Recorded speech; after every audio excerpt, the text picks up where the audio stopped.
Wait a minute. Let me make sure I'm understanding this correctly.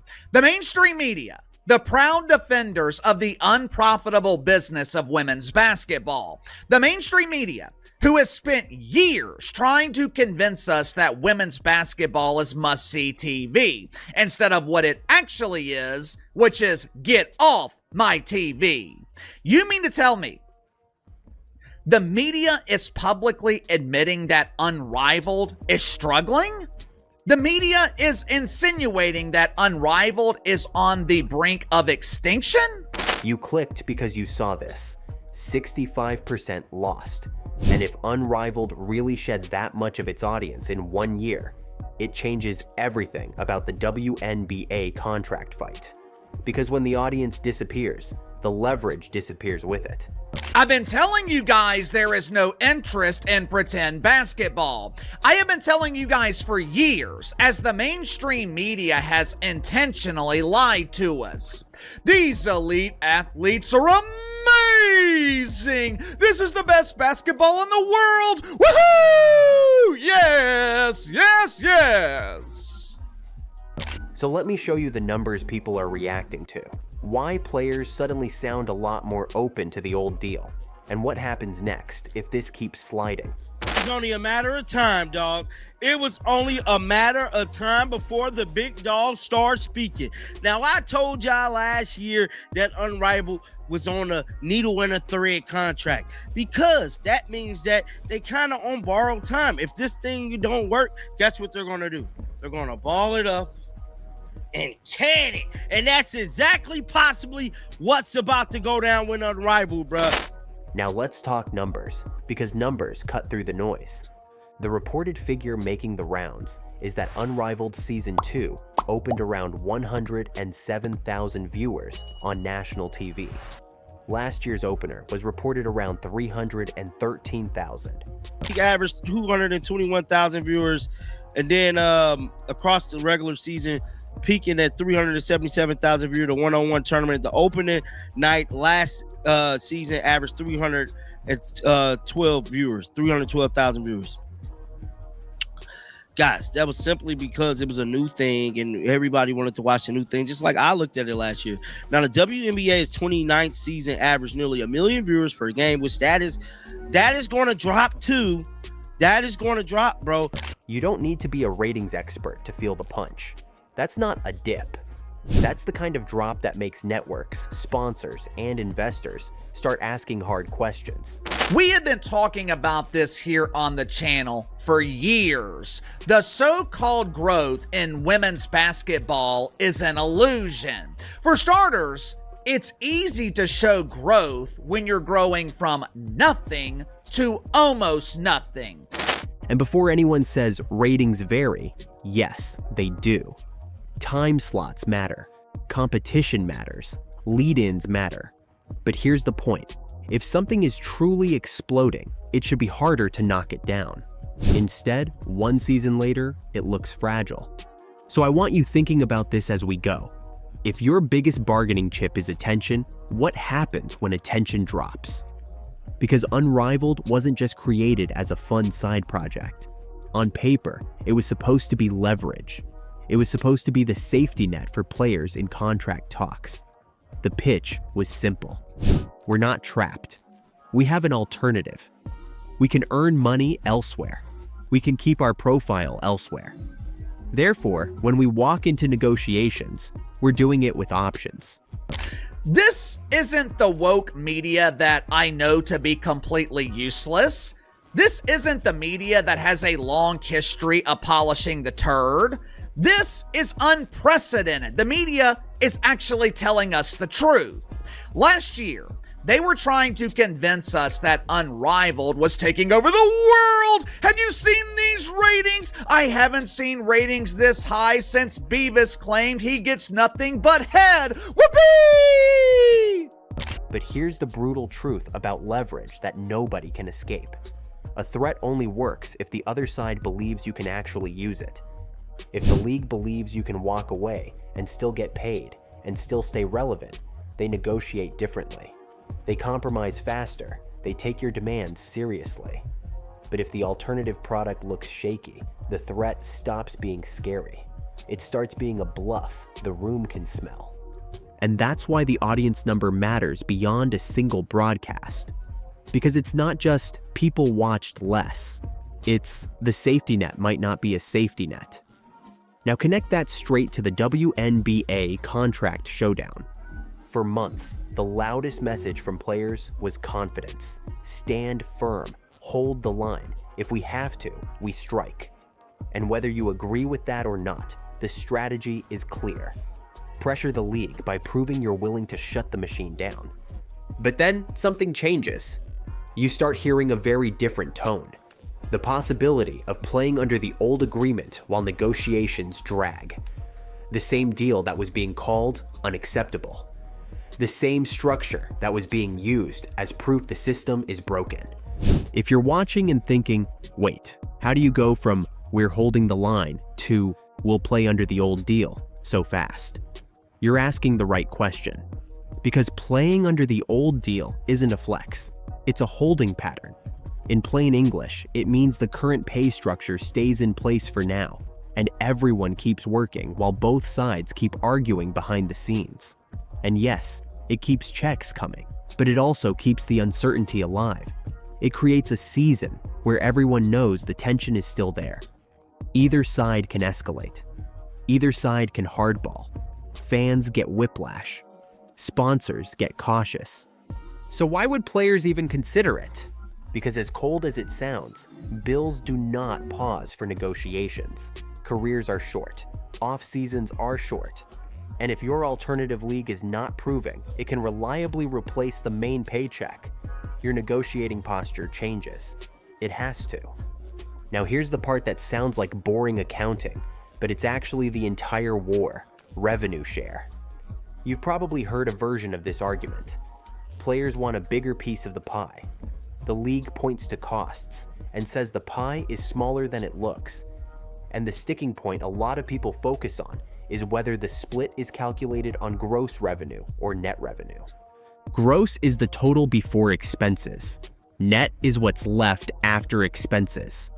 And that difference is not a minor technicality.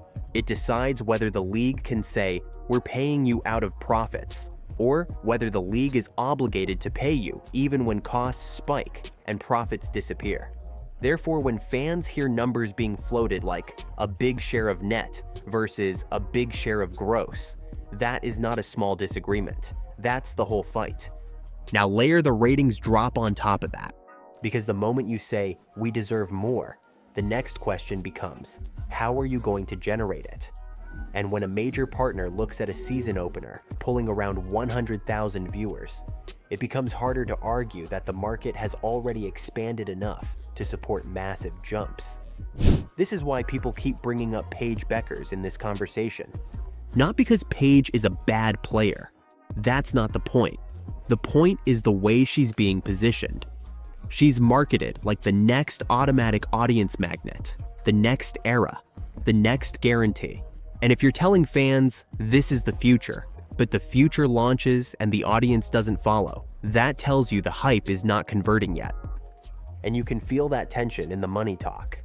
The transcript this video is based on throws out a reported pay figure for Paige in Unrivaled, around $348,000. If that's even close, you can see the business question instantly. A new league paying serious money while still fighting for mainstream attention is a risky model. That's not a moral judgment, that's basic maths. Now zoom out even further. The WNBA has had something most startup leagues don't: staying power, relationships, infrastructure, and yes, long-term support from the broader basketball ecosystem. Owners have been willing to invest because they believed the long-term story. Growth is coming, the audience is building, this is going to scale. But patience isn't infinite. If spin-off leagues and alternative products can't stand on their own, that story gets harder to sell in boardrooms. And that is exactly why Unrivaled's audience decline becomes more than a ratings topic. It becomes a negotiation topic. Because now the league can look at the situation and think, if the alternative can't prove demand, Where exactly is the outside pressure coming from? And if the outside pressure is weak, the strike threat feels less scary. This is where the Caitlin Clark effect argument comes in. The harsh version is, without the biggest draw, everything collapses back to the baseline. I'll say it more carefully. One generational talent can lift attention across an entire ecosystem, but that doesn't automatically mean the rest of the ecosystem can stand on its own yet. And if the union built its confidence on the idea that the whole market permanently moved up, a drop like this feels like a trapdoor opening. So what happens next? I see two doors. Door one is the quiet compromise. Players accept something close to the current structure in the short term, maybe with incremental improvements, just to keep the season stable and keep money flowing. It's not exciting. It doesn't create viral headlines, but it protects momentum and protects the product from chaos. Door two is the hard line. Players hold the line, the league holds the line, and you risk missed games, ugly blame campaigns, and a mess that damages the product for everybody. And the worst part is, if the audience is already fragile, chaos doesn't help you grow it. So let me ask you directly, if you're a player, do you take a short-term deal that looks like the old agreement so you can keep momentum alive and fight smarter over time? Or do you push for a hard reset and risk the entire season turning into a staring contest? Comment below. Take the old deal or hold the line. And if you're still watching, drop OLDCBA in the comments. If you were an opposing coach game planning to stop Caitlin Clark, what would you do?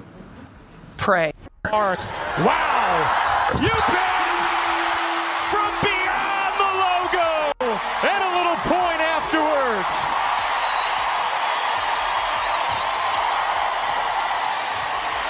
She knows how to spark the crowd. They're all the same fight, because right now, the WNBA isn't just basketball, it's attention. And Caitlin Clark is the center of that attention, whether the league likes it or not. So I'm going to run through the biggest narratives exploding online, one by one, and connect the dots. You'll see why this isn't random drama. It's a power struggle. Headline number one, and this is the one that keeps coming back in different forms. Team USA didn't want Caitlin Clark on the Olympic stage.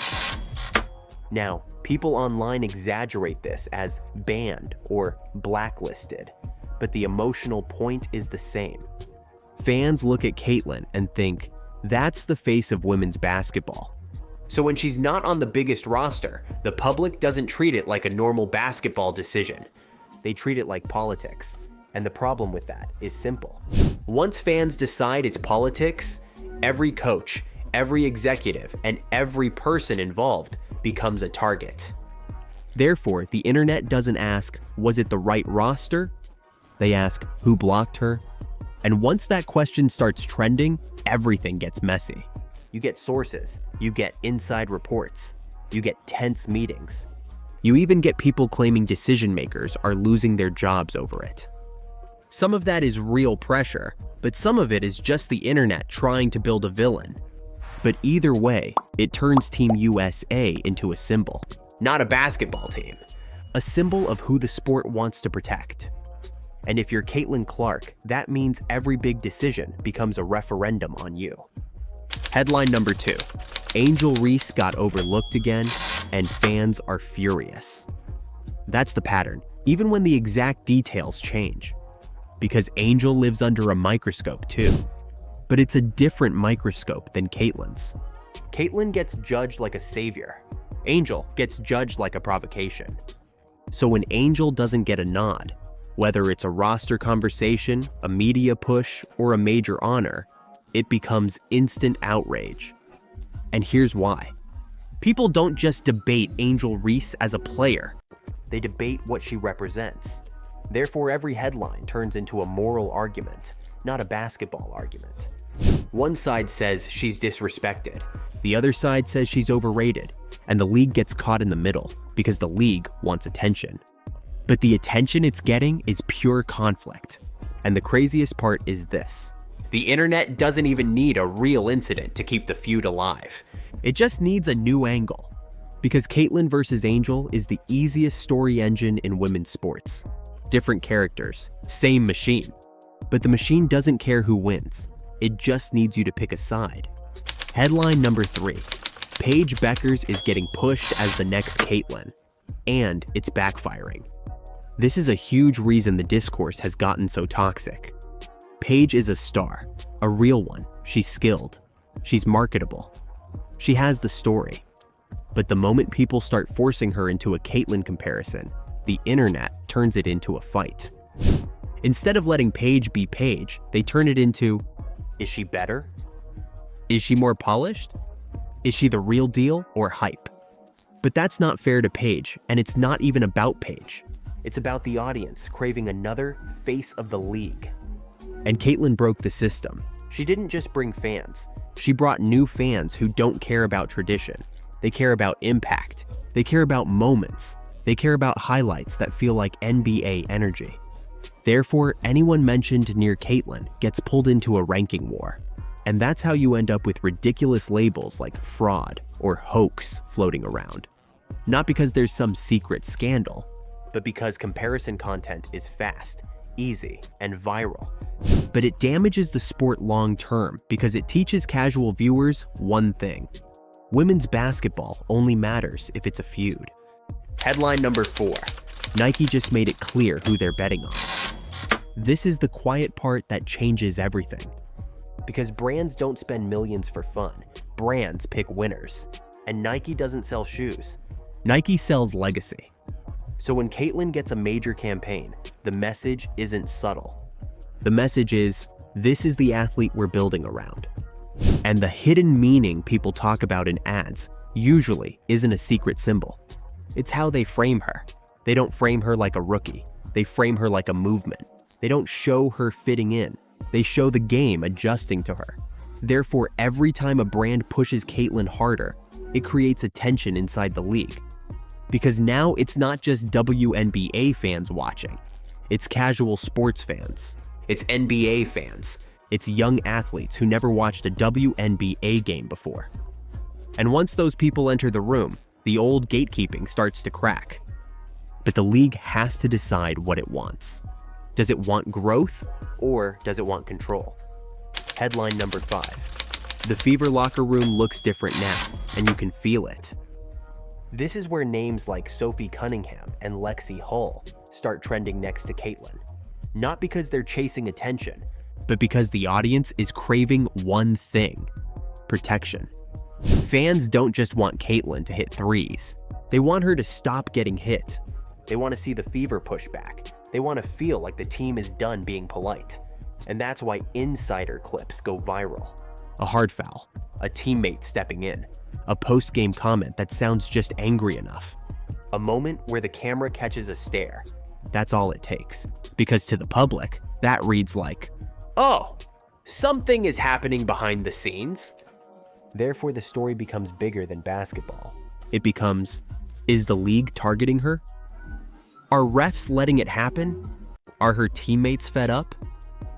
And when that narrative takes over, the league loses control of the messaging. Creators control it.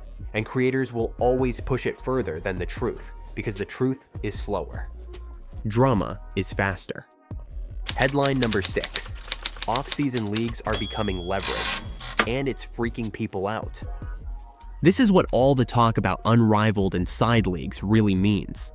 It's not the WNBA is dying. It's leverage. Players want options. Sponsors want stability. Fans want the biggest stars in one place. But once new leagues enter the conversation, it creates uncertainty. And uncertainty spreads like wildfire because it threatens the one thing the WNBA needs most right now: momentum. Because the Caitlyn Clark era is bringing new viewers in.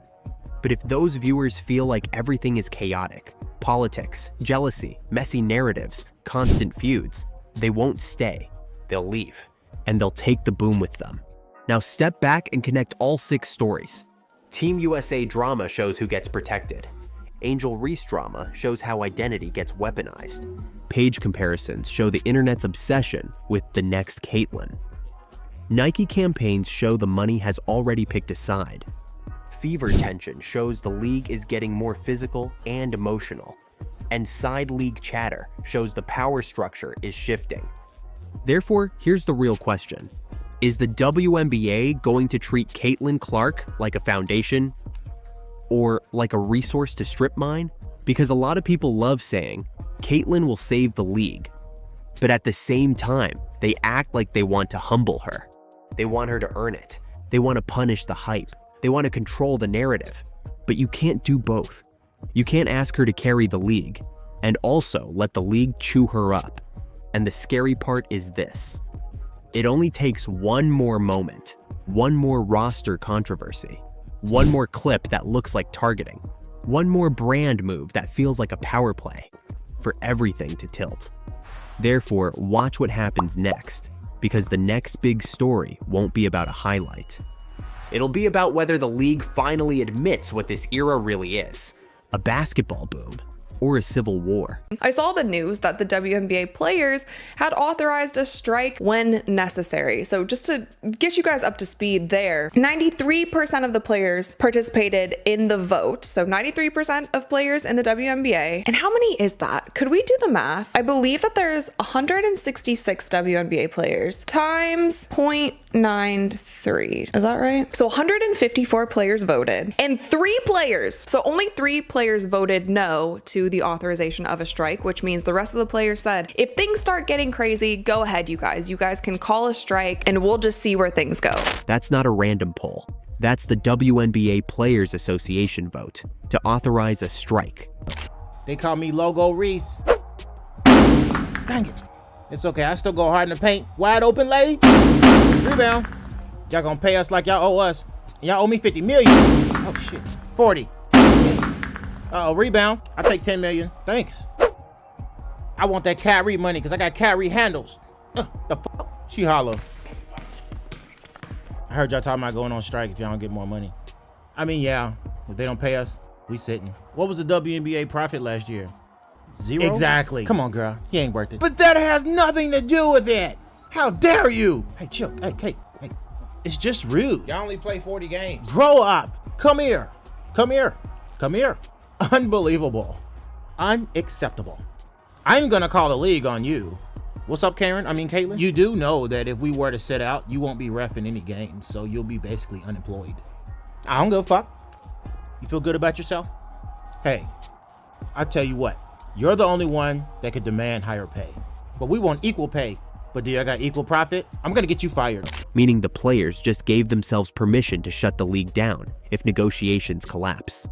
No games, no playoffs, no momentum, just silence. 98% is also the kind of number that makes you think the league is united. But here's the part nobody can stop staring at. 3 players voted no. 3. That's why this year's CBA is so very important. But I do wonder, with these 3 players that voted against the strike, if I were to guess, I would say that these 3 players were probably players who aren't big time players. Because if a strike or a lockout happens, it's going to hurt those middle tier and lower tier players more than it's going to hurt any of the stars. And any of the players who already have deals to play in Unrivaled, already have deals to play in Project B. And it's not just the no votes. Some players reportedly didn't vote at all. That matters, because when you're about to threaten a shutdown, every missing vote is a crack in the wall. So now the internet is asking the question that changes everything.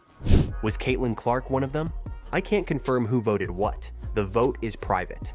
But the reason people think it could be her is the real story. And it looked like Caitlin Clark is in some serious hot water with WNBA players over this alleged not voting for this strike. Now, we've been thoroughly tracking this whole situation with WNBA owners and the CBA negotiation. News has been coming out every single day for the last 72 hours depicting a strike and a lockout is coming near the future. Now, they had 48 hours still to come up with a decision. I believe today could be the day where we find out what ultimately is going to happen, but there was growing concerns about Caitlin Clark being the person that held out on the lockout. Because while the league is talking about pulling the plug, Caitlin Clark is basically the only person on record saying, maybe we should not kill the season. Rewind to Team USA camp. Caitlin gets asked about what players want, and she says it plain. Yes, we need to fight for things we want, but ultimately, we need to compromise. We need to compromise, and we need to play basketball. Compromise. Play basketball. Now, smash cut to the strike vote. And many people believe one of the 3 players that said no was Caitlin Clark, due to what Caitlin Clark said when she got interviewed at Team USA camp, where she said, yes, we need to fight for things we want, but ultimately, we need to compromise. We need to compromise, and we need to play basketball. That is what Caitlin Clark said. We need to play in some damn games, and we need the 2026 WNBA season to happen. That is what the fans want. That is what the people want. And that is how we make the money. We need to be playing basketball. 98% say we're ready to stop playing. Now let's be clear. Strike authorization is not the same as a strike. Not yet. It's the button under the glass. And once you point at that button, you don't just scare owners, you scare fans. Here's the twist that makes this whole story feel unreal. While this labor fight is happening, Caitlin's name is still moving product in what should be the quietest part of the year. An $85 Caitlin Clark card box, sold out at Target. Mainstream sports guys debating whether to even open the box, because a sealed box might end up worth more. Think about that. A WNBA product being treated like an investment. And the way this was packaged wasn't normal either. The collection is loaded with Caitlin content. Tons of Clark cards, lifestyle shots, autographs, rare inserts. Basically, the superstar treatment you usually only see when a sport has a clear engine driving attention. During the off-season. So while players are threatening to cancel a season, the loudest mainstream buzz is still Caitlin Clark sold out again. And that's where the strike conversation gets uncomfortable, because it exposes a truth the league is scared of. Momentum is fragile, and right now the momentum has a face. Even players are saying the quiet part out loud. One player basically said, if you argue the WNBA would be where it is right now without Caitlin Clark, you're not paying attention. That's not a fan, that's a player. Now let's get specific, because the numbers are where this turns dangerous.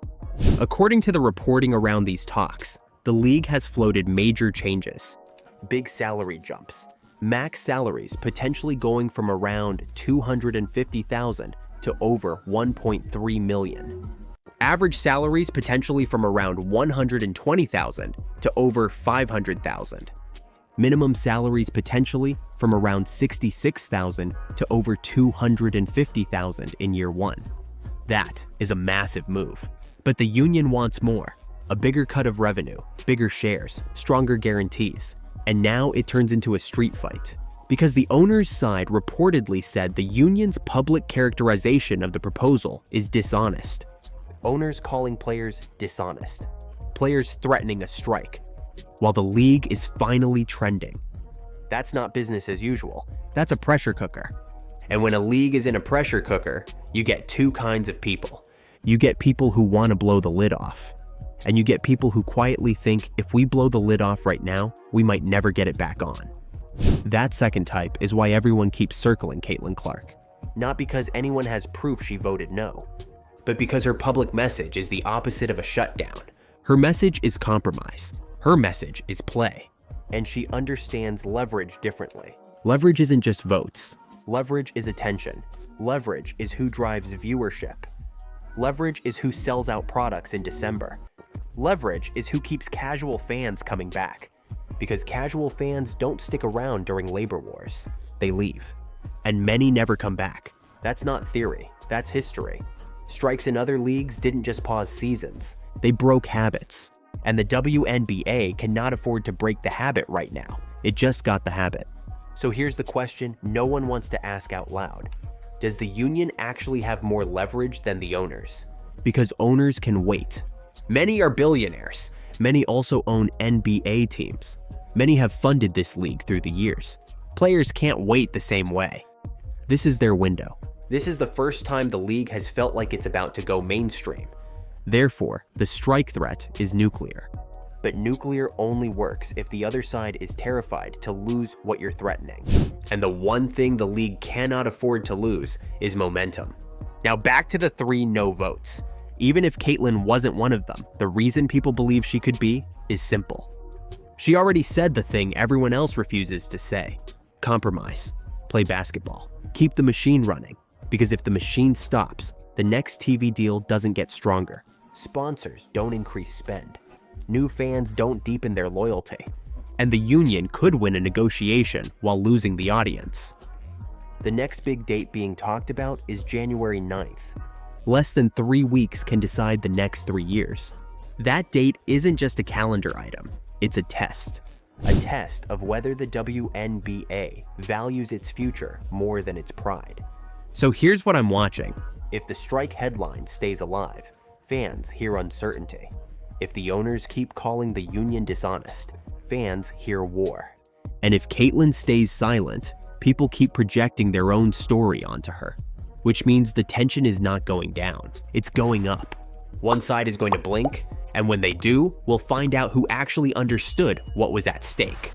If you're still watching, drop Jan 9 in the comments.